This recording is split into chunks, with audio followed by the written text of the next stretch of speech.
Hello everyone, कैसे हो आप। स्वागत है आपका एक बार फिर से माय यूट्यूब चैनल में। आज हम पढ़ने जा रहे हैं हिंदी क्लास 10 क्षितिज भाग 2 का चैप्टर नंबर 4, जिसका नाम है आत्मकथा। ये जयशंकर प्रसाद द्वारा लिखी गई एक कविता है। इस कविता में कवि जयशंकर प्रसाद ने अपनी आत्मकथा न लिखने के कारणों को बताया है, यानी मैं अपनी आत्मकथा क्यों नहीं लिखना चाहता, ये कारण यहाँ प्रसाद जी ने बताए हैं। तो अगर अभी तक आपने मेरे चैनल को सब्सक्राइब नहीं किया है तो सब्सक्राइब वाले बटन पे जाके क्लिक करें। अब हम पढ़ते हैं जयशंकर प्रसाद जी की आत्मकथा की कविता। मधुप गुनगुनाकर कह जाता कौन कहानी ये अपनी, मुरझाकर गिर रही पत्तियां देखो कितनी आज घनी।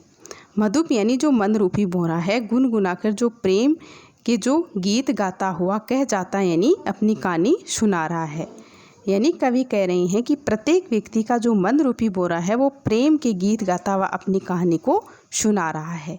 कौन कहानी ये अपनी, यानी अपनी कहानी को सुना रहा है।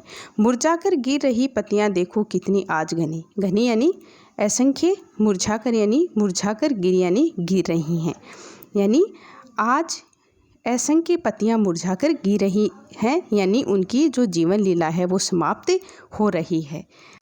इस गंभीर अनंत नीलिमा में असंख्य जीवन इतिहास, ये लोग करते ही रहते हैं अपना व्यंग्य मलिन उपहास। अनंत नीलिमा यानी अंतहीन विस्तार, असंख्य यानी अनगिनत, जीवन इतिहास यानी जीवन का इतिहास, यानी इस प्रकार से अनंत नीलिमा यानी अंतहीन विस्तार, नीले आकाश के नीचे हर पल असंख्य यानी अनगिनत जीवन का इतिहास कभी बन रहा है और बिगड़ रहा है।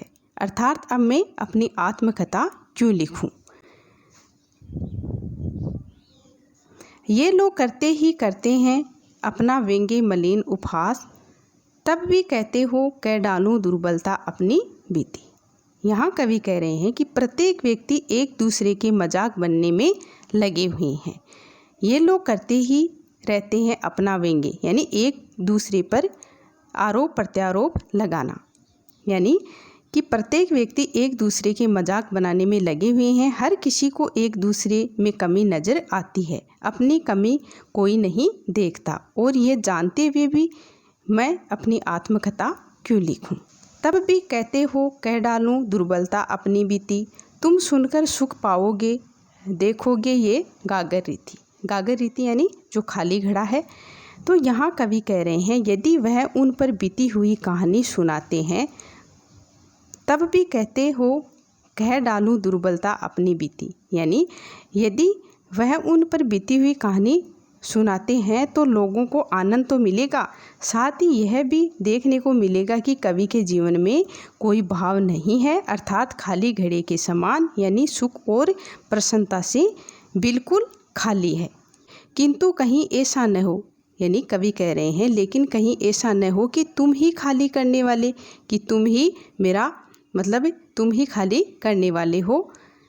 अपने को समझो मेरा रस ले अपनी भरने वाली, यानी इन पंक्तियों में कवि कह रहे हैं कि मेरे जीवन में भी जो प्रेमिका है, जो प्रेयसी है, वो आई थी और वह जाते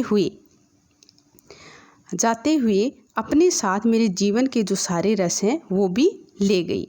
अपने को समझो मेरा रस ले अपनी भरने वाली, जो मेरी अपनी है, जो प्रेमिका है, वो मतलब जब मुझे छोड़कर गई तो जाते हुए सारे रस अपने साथ ही ले गई।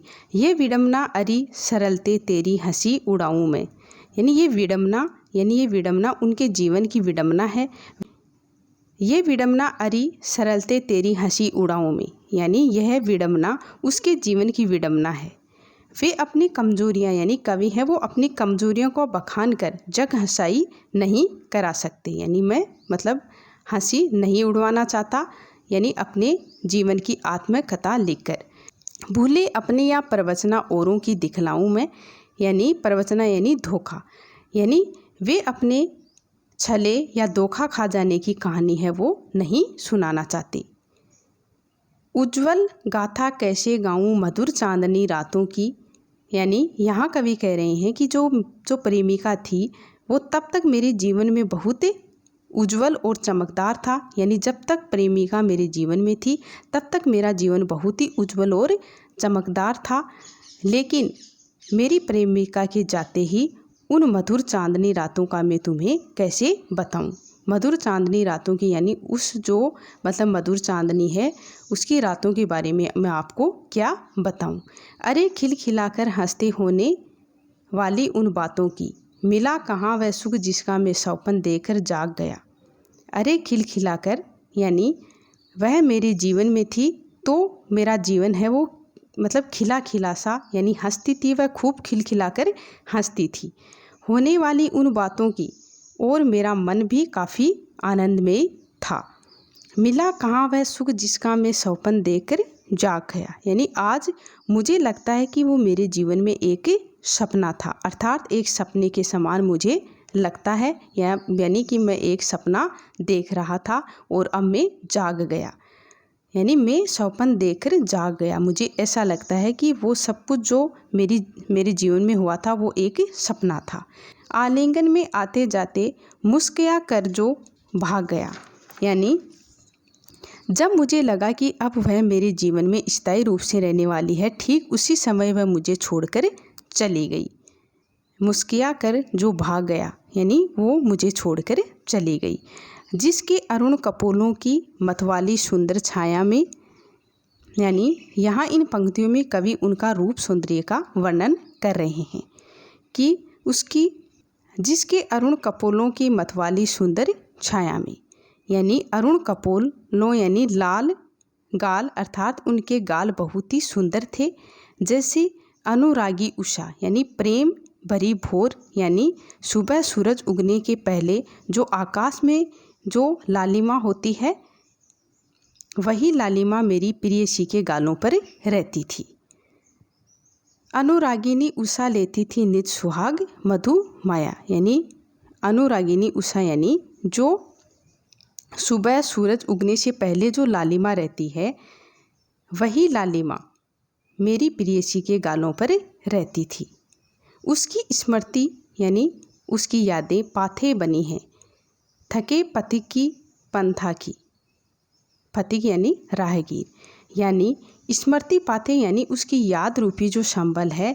यहाँ कवि कह रहे हैं कि मैं जब उनकी याद में खो जाता हूँ तो मुझे उसी प्रकार सुकून मिलता है जिस प्रकार से एक थके हुए राहगीर को छाया प्राप्त या मिलने पर होता है, यानी जो सुकून एक थके हुए राहगीर को छाया मिलने पर होता है, उसी प्रकार मुझे भी जो मेरी प्रेमिका है उसकी याद रूपी जो संबल है उसमें जब मैं खो जाता हूँ तो मुझे भी सुकून मिलता है।